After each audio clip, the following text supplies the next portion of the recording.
Edgar Tatro from Boston. Edgar he is just the best as far as I'm concerned. He helped me for years and years, corresponded with me. And just about the time I was ready to give up on this Denton research, Edgar said he would write me or he would email me and he would encourage me. So thank you, Edgar. What a great guy you are. I appreciate you. Without Edgar's encouragement and support, I would not be here. Now, to be part of the Denton connection, what does that mean exactly? First of all, you have to have some tie to the city of Denton or Denton County. You have to have lived there, worked there, gone to school there. They have a school called North Texas State University there. Or you had to have family there or family interests of some kind there. The second condition to be part of the Denton connection is you must have come under suspicion in some way on the matter of the president's assassination. So that means you were suspected in some way of being part of a plot, or you knew about a plot and didn't say anything, or you covered it up. So, now to be realistic, how big a deal is this? How large a conspiracy was there coming out of Denton? It just depends upon how these different Denton connections were working with each other. Now you'll see they go off in all different kinds of directions. There were radical students at North Texas State. There were professors there that knew something was up but didn't say anything. There were government connections. There were military connections. Now, if they were all kind of working together, then maybe something very important is going on there in Denton. So, and then also you have to think about how many of these Dentonites, how many of them were working with other people we suspect in the assassination? Texas oil men, mafia, CIA, Cubans, Lyndon Johnson, and we'll see that Lyndon Johnson knew some of these Dentonites. It's got some interesting connections there.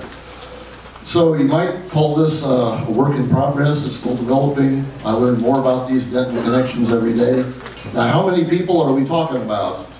Last count, 48 people. Now, I'm not going to talk about each one because your head would just be spinning. You did talk one person per minute. So what I'm going to do, just to kind of focus this, we're going to talk about 5 people to watch in the Denton connection. First of all, Bill Fitz, F-I-T-Z. Fitz was a 19-year-old sophomore from San Antonio. He was attending North Texas State in the fall of 1963. He was a member of the Young Republican Club of North Texas. This was a student group at the school. It was an extremist group in 1963 by their standards. It was an extremist group by today's standards. And Fitz was an avid follower of General Edwin Walker. He believed, like Walker, that President Kennedy was a communist sympathizer, selling out America to the communists.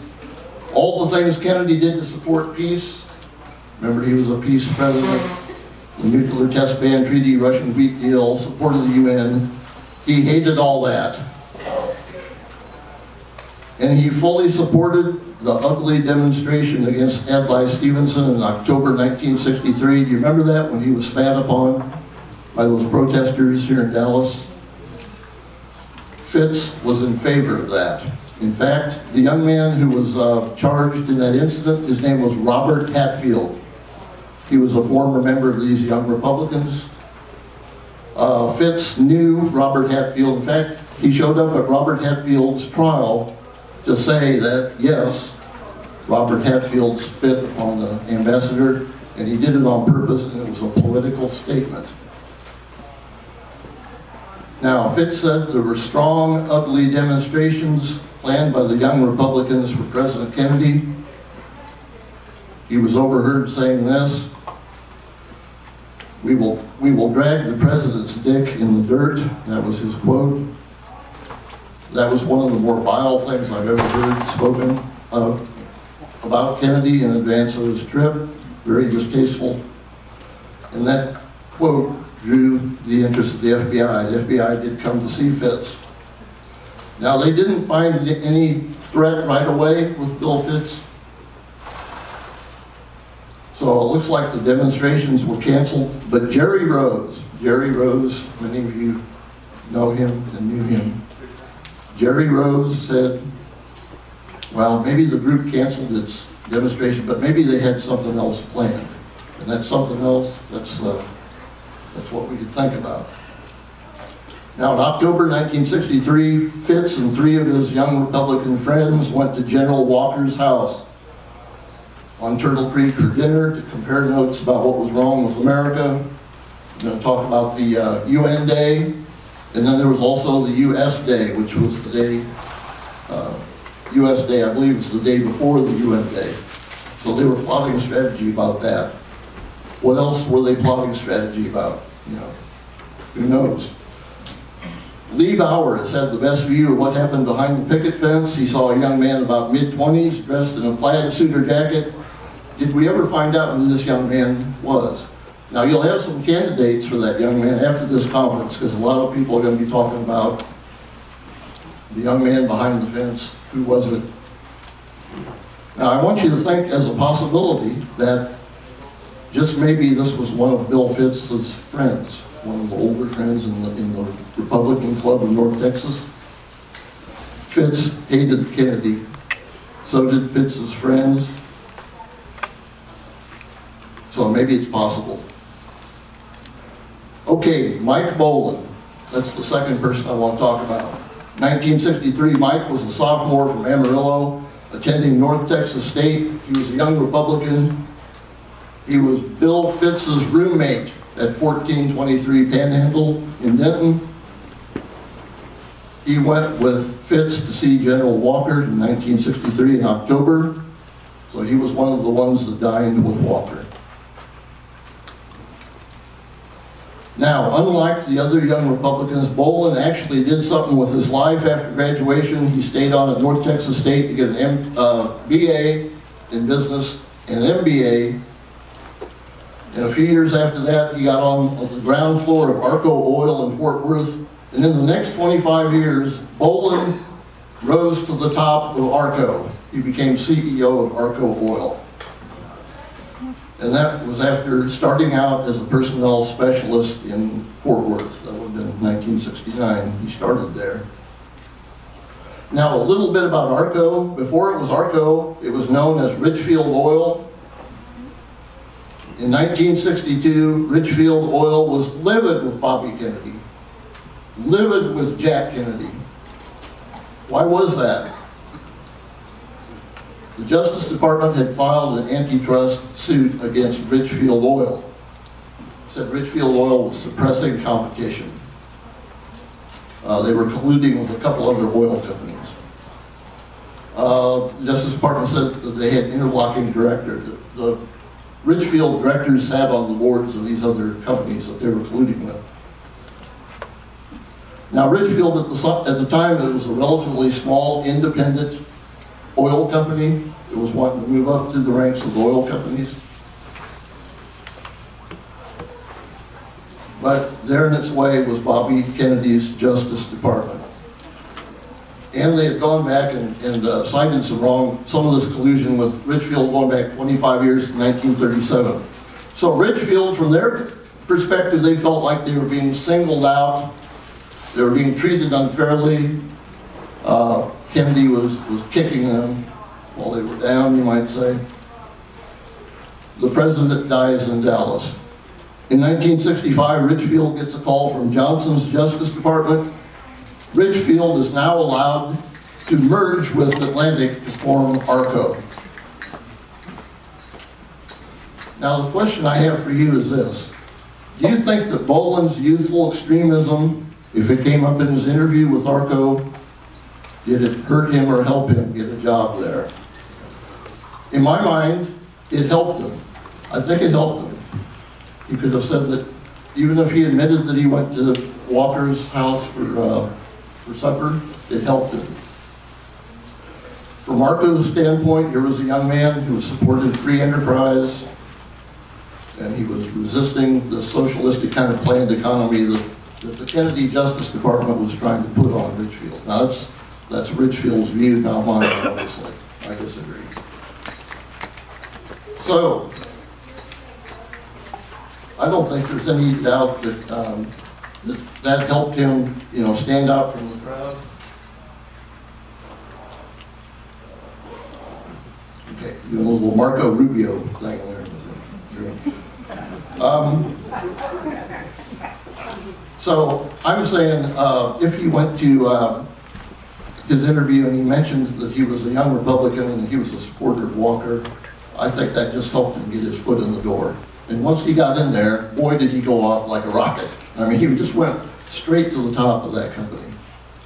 But Boland needed for President Kennedy not to be there in order for that to happen. Okay, I want to go on now to, I'm going to talk about two people at once. These people were so joined at the hip, I'm going to count them as one person. You may know these people, Warren Castor and Vernon Payne. And we want to thank Ian Griggs in the UK for talking about this story years ago, otherwise I wouldn't have anything to say about it. But Warren Castor, he was an executive for Southwestern Publishing. He had an office on the second floor of the book depository. And you know why he came under suspicion. I think you already know that. He brought weapons into the depository, a couple of rifles. Brought them in and supposedly showed them to some people, and then supposedly he took them home for his son. They were supposed to be a gift to his son. So he comes under suspicion for that. A member of his staff also acted kind of suspiciously on the afternoon of the assassination.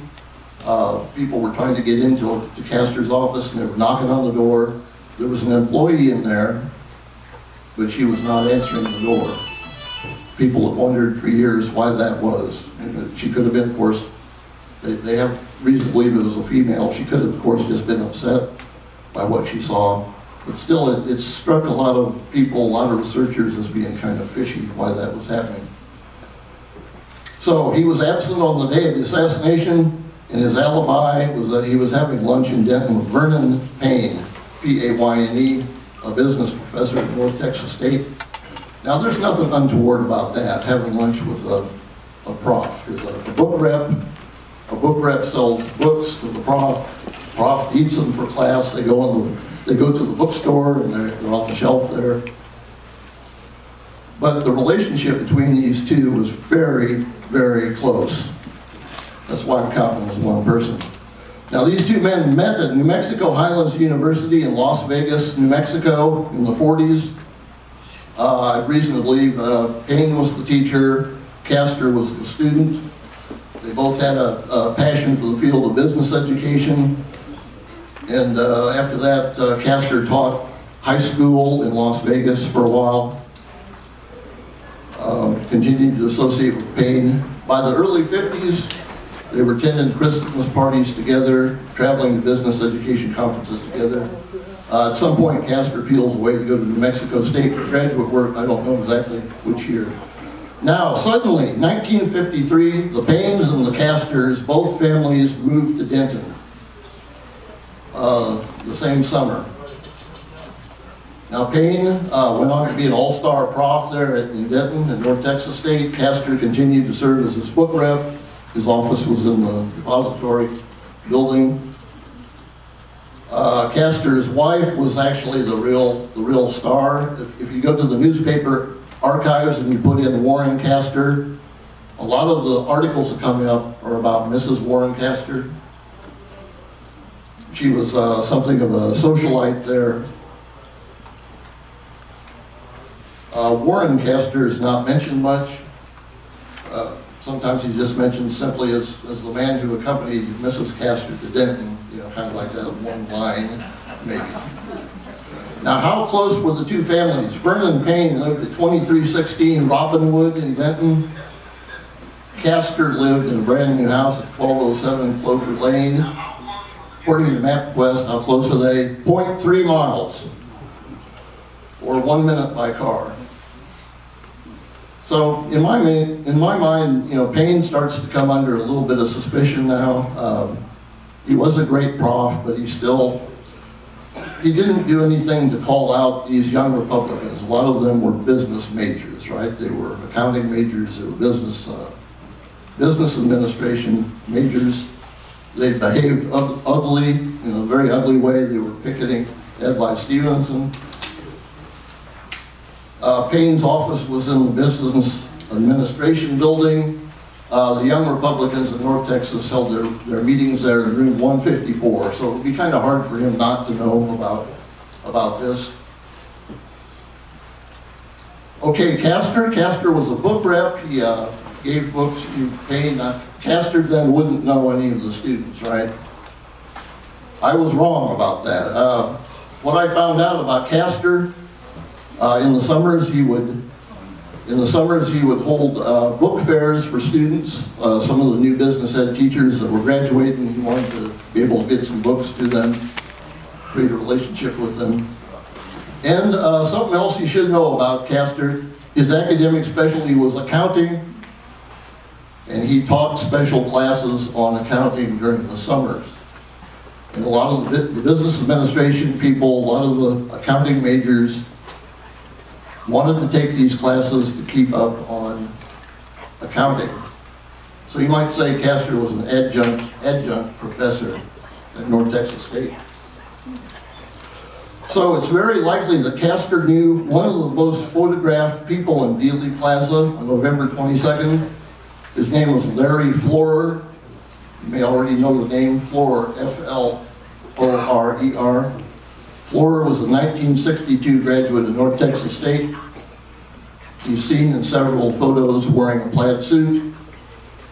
He's acting kind of suspiciously. Actually, he went into the sheriff's office for a while, but was released. Okay, now where is all this going? This is a lot of coincidental stuff. What's the point here? If Castor felt like he was in some kind of trouble on the afternoon of the assassination, and he may have been very scared because he brought weapons in, and he knew sooner or later the FBI is going to be knocking on his door wanting to know where are those weapons. So if he was in trouble on that afternoon, if he didn't come to remember where they were, or if he loaned them to a student or something like that, he had a lot of reason to be afraid. But could he have called Vernon Payne and asked for an alibi? Would he call Payne? Well, yeah, they were kind of like father and son. You can see the relationship there. There's no question. So, Castor's alibi, wherever he was that afternoon, he could always say he was in Denton having lunch with Payne, and Payne would offer the alibi. And interestingly, I don't think anybody ever checked with Payne to check on Castor's alibi. As far as I know, nobody ever asked Payne, were you having lunch with Warren Castor? Certainly the Warren Commission should have done that. So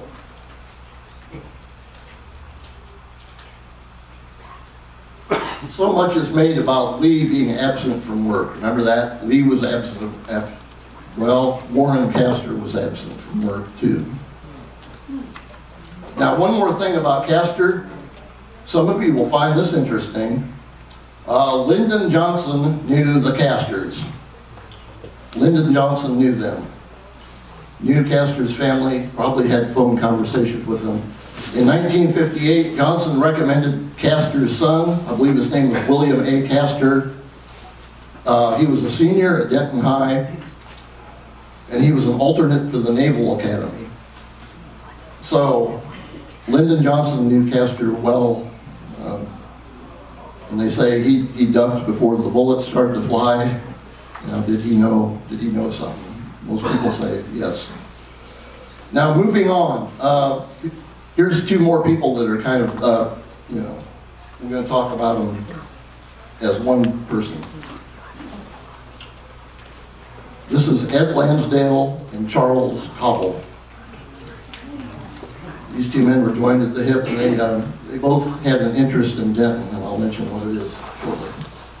Now, nobody would doubt that Lansdale and Cobble both had the ability to pull off an assassination. The people they knew in the underworld and just their military contacts and their experience in assassination stuff, you know, they knew all about that from the Bay of Pigs and Operation Mongoose and all that.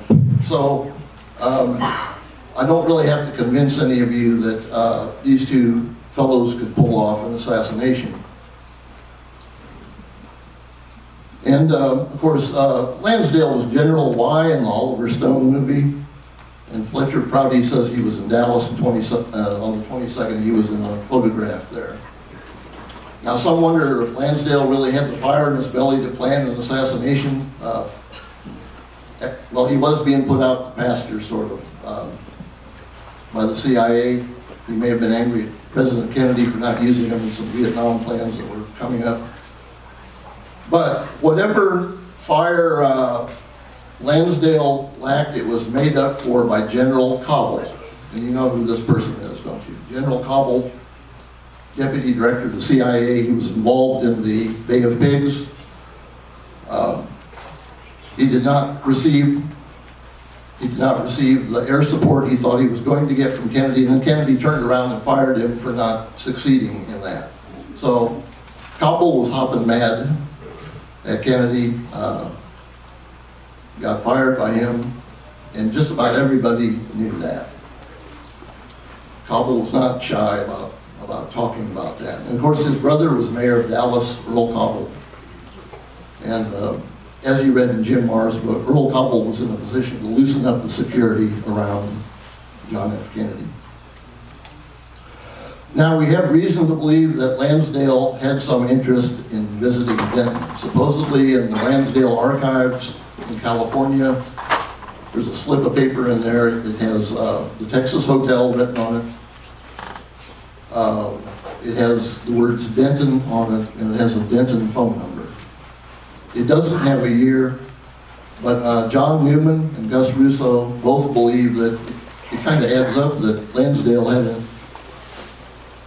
wanted to be in the Dallas-Denton area on the day of the assassination. There's been some speculation about why that would be the case. Now, Lansdale could have said, you know, just nominally, he could have said, well, I have family there. I have family in Denton, and I looked that up, and that's true. Lansdale did have some relatives. They were probably kind of distant ones. There were some in Argyle, Texas, also in the Louisville Flower Mound area. This is in far south Denton County. So, you know, if he wrote somewhere in his memoirs that he was going to Denton to see family, that you know, could be a cover story. Cobble also, you know, could say he was going to Denton. He had some interest there. Now the Cobble family, you may know, they ran a bunch of stores called Minute Mart. I believe that's what they were called, Minute Mart. Some of you probably know, if you were a native here, you know that better than I do. Minute Marts were basically the first convenience store. The Minute Marts were sold to Southland to become 7-Eleven. But then, even after they sold out to 7-Eleven, there were kind of a remnant of these stores. It was called Cobble's Inc. Cobble's Inc. It was an ice cream store, and I think they stayed in the Metroplex at least until about the mid-70s. And this was presumably to keep Ben Cobble busy. Ben Cobble was the third Cobble. Earl went into politics.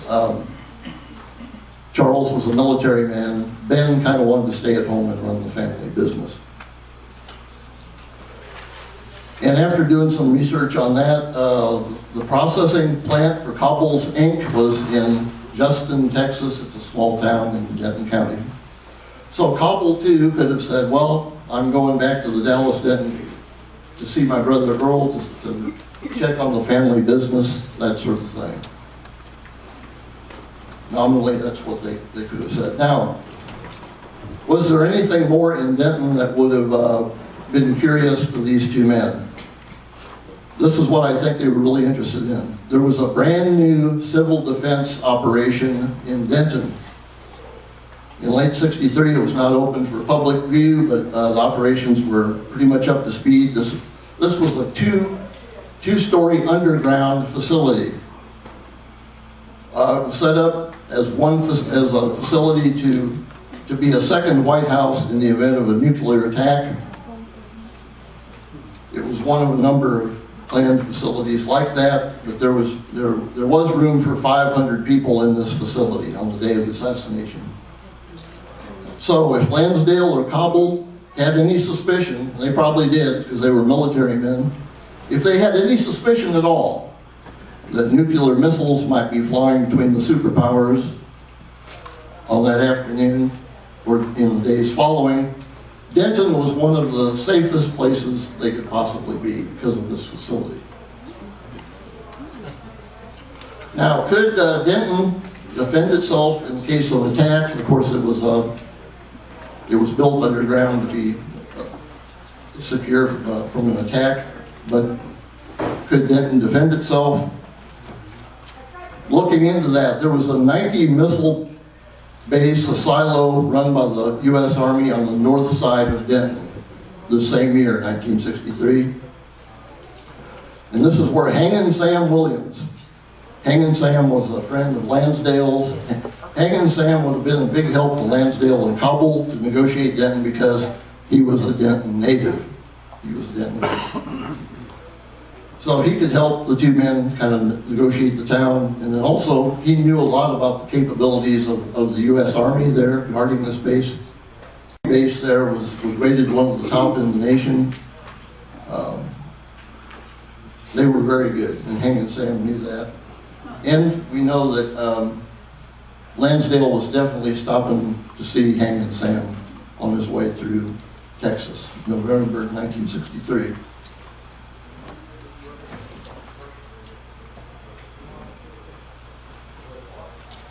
Okay, there's one more person to talk about. This person is very important. His name is Bill Moyers. You all know him. The Denton part of Bill Moyers' life is not well known. Moyers went there in the fall of 1952. He stayed there for 2 years. He overlapped with Professor Payne and Warren Castor by 1 year in Denton. So after graduating from Marshall High, he followed a family tradition by attending North Texas State. He was president of his freshman and sophomore classes, both classes. He won awards for his student journalism. He was a big man on campus at a young age. And the rest of the resume, I think you know about that. He got on Senator Johnson's staff, and then Deputy Director of the Peace Corps, and then he hitched a ride back on Air Force One. And so he was part of that very small three-man transition team that helped Johnson into the White House. That team was, I believe, Moyers, Valenti, and Jenkins. And then spent some time as Johnson's press secretary, and after that, onto a career as a journalist, a pretty spectacular one. I think probably a lot of you know Bill Moyers' journalism, and you like it, and you should, because it's pretty good. But when it comes to the assassination, though, there's some questions about Bill Moyers. He's come under suspicion for a couple of reasons. First of all, he made a very, very quick trip from Austin to Dallas to get on Air Force One, so they wondered, well, did he have foreknowledge, or was he just very well organized? It could have been the latter. He was a very well organized young man, but it could have been the former too, because he was in a position to know. The decision to keep the bubble top off the president's car, you've probably heard about that too. Get the GD bubble top off the car, get it off now. Also, there's a perplexing 13-minute gap in an early conversation that President Johnson had with Director Hoover. This was one of the first few days after Johnson takes the oath of office. When there's a gap like that in a reporting, you often go right back to the people that had access to the phones, right? Remember the 18.5-minute gap in Watergate? Remember that? They went right back to Nixon and Roseberry Woods, because those were people that had the ability to go in there and erase Well, Moyers was there. He was one of that three-man transition team. He was answering phones. Certainly he was in a position to do it. Maybe he did it. Now let's, something about Moyers that's been kind of understated in previous years was just his role in giving birth to the Warren Commission. The Warren Commission, that body who put the finger on Lee. Lee just happened to be in the wrong place at the wrong time, but he was a convenient target. And Moyers was there. I'd say he's the physician in charge of the birth of the Warren Commission. So he had the power to limit the conversation on Lee Oswald down to Lee Oswald is guilty. He had the power to do that. And I believe he did that. Now, by the end of the day, on the 22nd, Johnson and Hoover had already decided that Lee was going to be guilty of the assassination. They'd already decided that. I use a book by McKnight as a book that I like to talk about when I talk about the Warren Commission. And that's basically what McKnight was saying. The first plan that was circulated on the night of the assassination by the transition team, remember that? It was supposed to be a Texas inquiry, a board of inquiry in Texas, and they would gather the facts, and then they would give the facts over to the FBI would write a report, and then that would be it, right? Done. The American people would have this FBI report, and that would be it. That would be the end of it. Now that failed. The Washington elite did not like that. They were arguing for an independent commission with some oversight in Washington, and that emerged as the Plan B. You know, Lee Oswald was still going to be guilty. It's just a matter of how they were going to do it. It's just going to be done a little bit differently. Kind of like a half a loaf strategy. Okay, we get to say Lee is guilty, but it's a little bit different mechanism for getting there. It's a commission instead of a Texas Board of Inquiry. Now there's a few moments in the birth of the commission noted by McKnight that are important. Right after Lee is killed, Moyers fields a call from Dean Rostow of the Yale Law School, and the dean talks about an independent commission this week.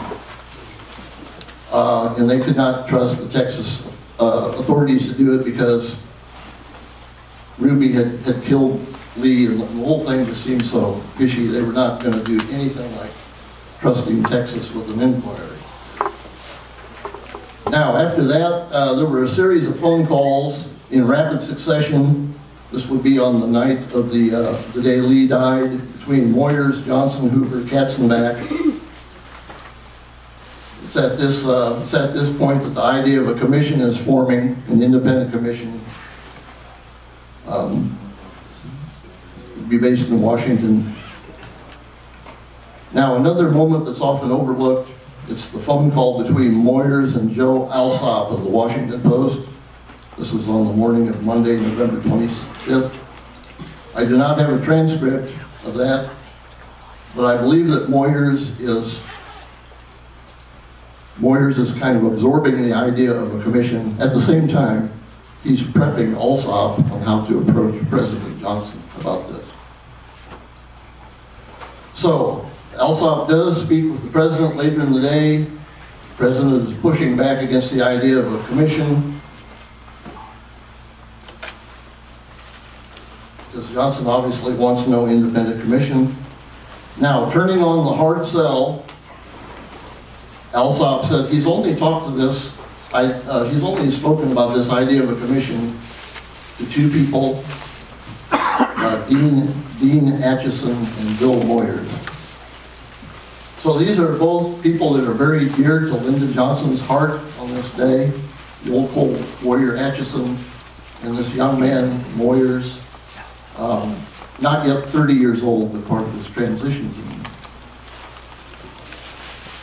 Now, with respect to Moyers, the last time I counted, 3 times Alsop makes this statement. Have Moyers call friendly.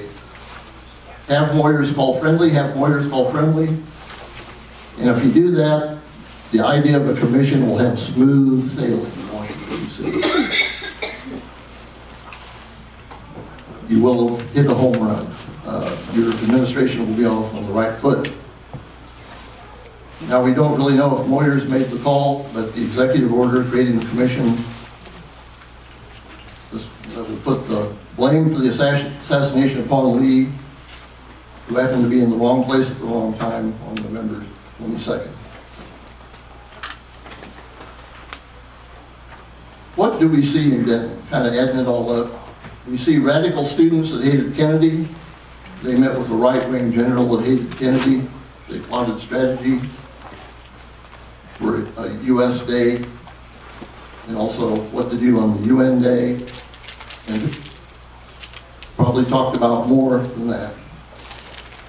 We find an associate of these radical students, Larry Florer, in Dealey Plaza. He was one of the most photographed people there.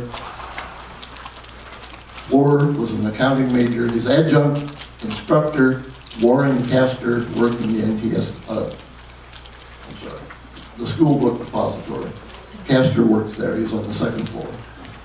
We have two generals that are suspected of being in the Dallas-Denton area.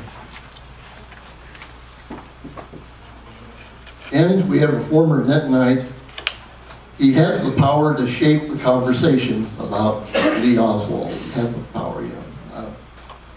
Remember Donald Draper? Did any of you watch that Mad Men? Donald Draper. Donald Draper said, if you don't like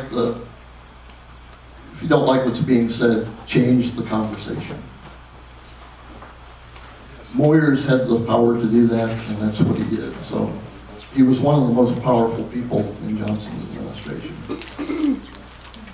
So you have to conclude, if you're keeping an open mind about this, I hope you are, that these Denton connections might have been really important in terms of what happened on the 22nd. Now let me also say this.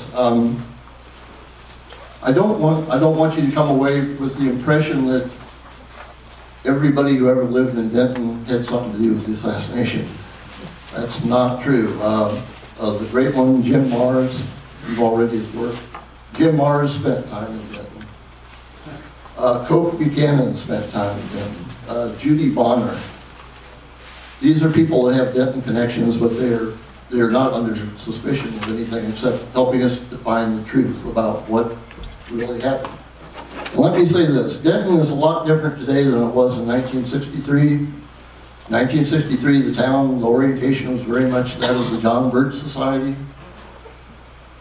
But that is no longer true. The town has come a long way. It's a thriving multicultural place now. But it has this hidden history that not many people in Denton know about it. So that's why I'm here today. Now, I thank you for your attention. You've been a very good audience. Thank you for keeping an open mind on these Denton suspects. So if there's any time for questions at all, yes? Sorry, you said something about the bubble top, the cover, that Moyers did something with that?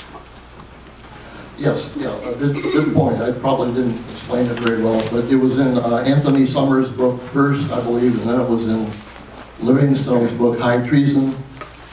But there was a question about whether to put up the bubble top or not.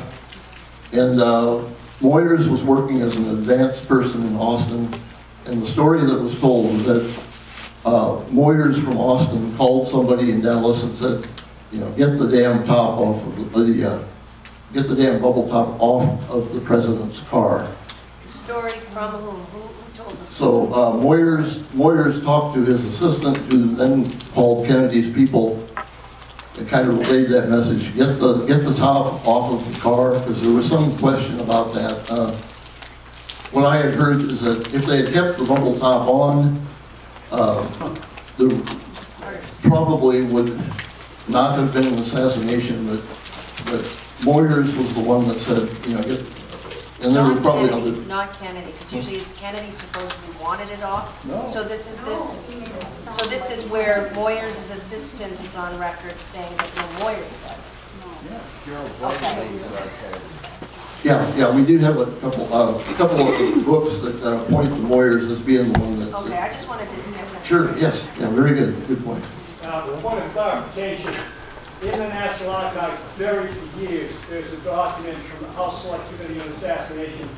Betty Forsling Harris, who became the editor of this magazine, testified, and she said she got a call from Moyers at Lovefield, and he said, unless it's pouring rain, quote, get that goddamn bubble top off that top. That is the exact reference to Moyers. Yeah, thank you very much. You did a much better job of explaining it. That's why he's the best.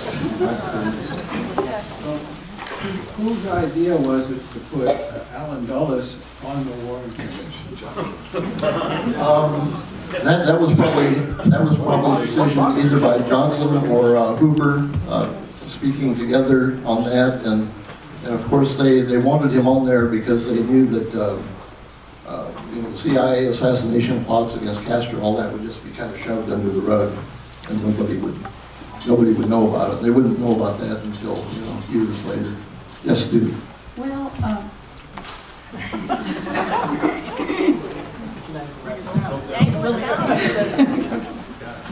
all right. I talked to Vince Palomara, and he was under the impression that only the Secret Service could decide whether to take the bubble top off or not. But frankly, they didn't care, did they, about anything? So just wanted to bring that up because Vince thinks that the Moyers quote didn't occur, but actually I don't see any effort on the part of the Secret Service to consider Kennedy's safety. Yes, and I've also heard that Rowley, the head of the Secret Service, and Johnson were good friends, and so could well have been Johnson interceding. Of course, Moyer is Johnson's boy, so. Raleigh was the first person to shake Lyndon Johnson's hand when he came off the Air Force One of Davy's vehicles. Head of the Secret Service. James Rowley, head of the Secret Service. So Rowley probably had no problems with the bubble top being off. I don't think he had any problems with it. Okay, you've been a great audience. Thank you. Thank you.